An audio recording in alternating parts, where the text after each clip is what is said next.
365 দিন কোনোদিন ফজরের নামাজ পড়লেন না। নওজোয়ান, তুমি পড়লা না, অথচ তোমার হৃদয়ের মধ্যে এই নিয়ে সামান্যতম লজ্জা, আফসোস বলতে কিছু নাই।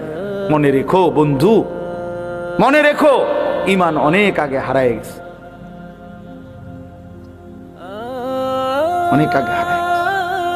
30 বছর ধরে একটা লোক প্রতিদিন সুদ খায় নিয়মিত, কোনোদিন তার বিবেকের মধ্যে একটু নড়াচড়া নাই।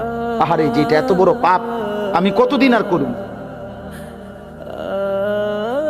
বলেন, এই লোকের ঈমান কোথায়? এই লোকের ঈমান কোথায়?